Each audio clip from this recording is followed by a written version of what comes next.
Hi folks, January 7th. Trust everybody's fine. I think we a bit late today, missed yesterday, working on a couple of projects. Trust everybody's good. We had a few trees knocked out in a windstorm, so we're attending to having someone attend to those and a few other things. And I suppose everybody has watched the goings-on for the last couple of days.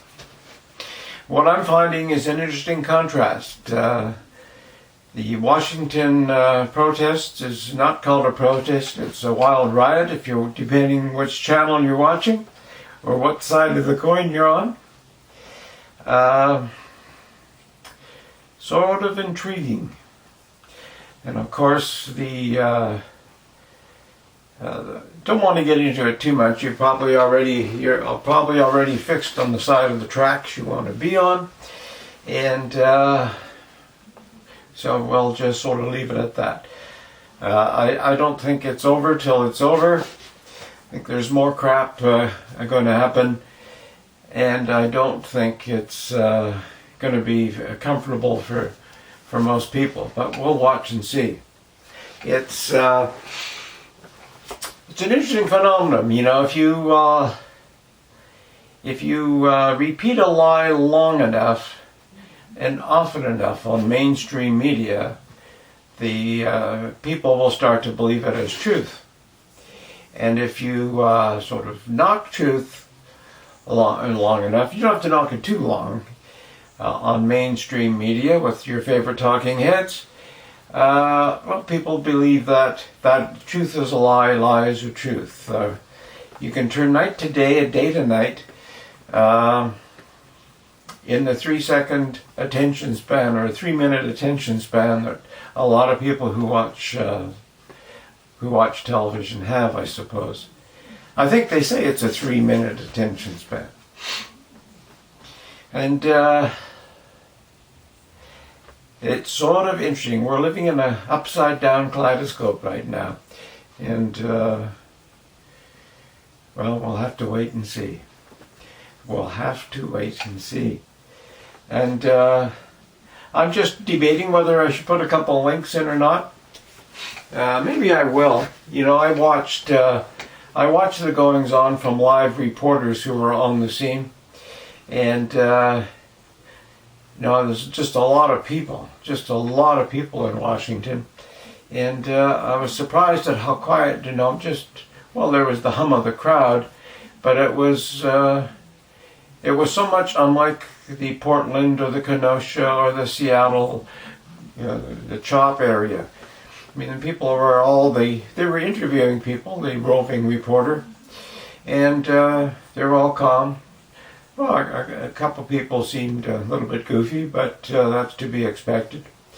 And there was a major contrast, like I say, between that and the whole summer shenanigans that were going on. And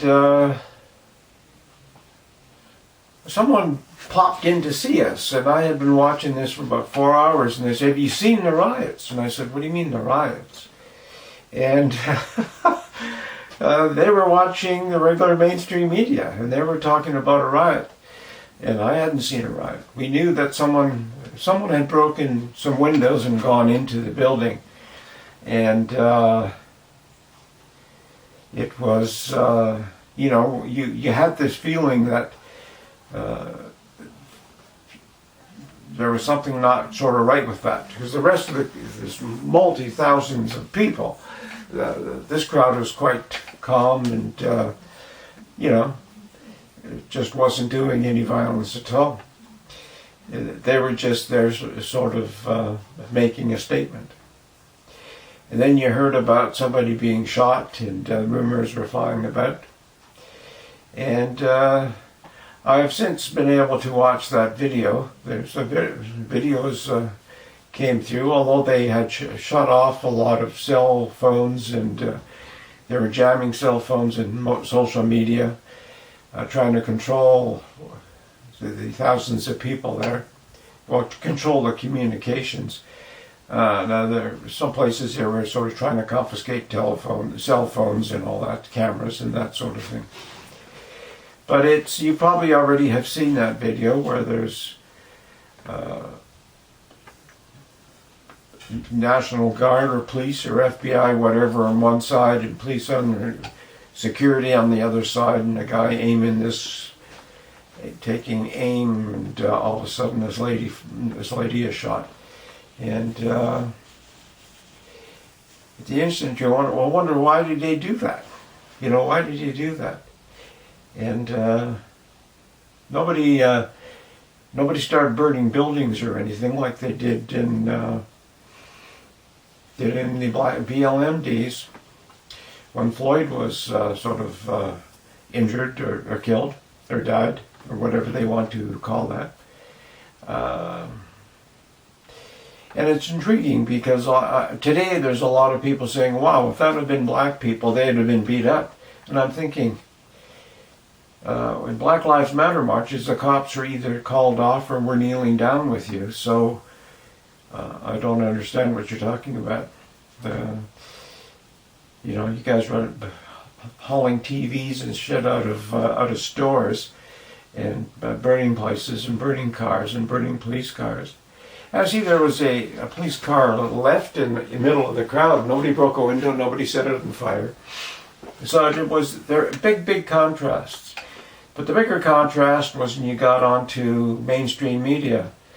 And I think there's, maybe I'll find that link, because in one report they were talking about, they had posted the video about riots and somebody being shot. And I think it was sometime before it actually happened. So were they psychic, or how did they figure that? I'll try to find that link and put that on. So just a short one today. Everybody's sort of unwinding. I think some people are still waiting for a miracle, and it doesn't look like that is probably going to happen. It's I think this manipulation started a long time ago. I remember when Obama left the White House and moved to his office just down the street, high secure office, security gates and all that sort of stuff. You sort of wondered, well, what other president has done that? And of course, some of his statements that he was going to teach people how to vote and how to about politics, sort of thing. And I think he sowed a lot of weeds before he left the White House. And it's been intriguing. And one of the more intriguing things is the courts. The courts will refuse to look at evidence. It's sort of crazy. There hasn't been one person wanting to sort of look at any evidence that's there. They just say there is no evidence of voter fraud. But for 4 years, the Democrats pushed the theory that there was Russian collusion and all sorts of things going on, and they had secret whistleblowers that they wouldn't tell who they were. They were unidentified whistleblowers. Well, in this case, there was whistleblowers, dozens of them had signed affidavits saying what they saw, what they heard, what they did. And of course, nobody would entertain that. Don't you find that interesting? I'm not an American, but I feel for the people down there, the people who are trying to understand what's going on. And obviously many of them don't really give a damn. They're not trying to understand anything. Whatever CNN tells them pours in their ear, they sort of believe it. Of course, they've been schooled that way all through, and they're just pretty much whatever a talking head says, it's got to be. They don't want to think or look at the other side. And that's not just the people, politicians as well. It's sort of been, it's intriguing. But I guess I could go on and on about that, but I'll find that couple of links and I'll put them in. I may find a link to a couple of the private, the smaller reporters who were roaming around Washington in the midst of all of that, and let you see that side. Maybe you've watched it as well. But you'll find it different from the mainstream media's portrayal. And which one is right? Well, you have to look at them both and go figure. You know, what happened inside the broken windows was obviously not cool. And, you know, with all the armament around, having to sort of shoot one unarmed lady who turns out to be a 14-year Air Force veteran. So go figure. Go figure. And again, there's nobody burning buildings, nobody looting, nobody doing anything because of that. And yet, a criminal dies being arrested, and he's now a martyr, and now they hold regular remembrance days for this person.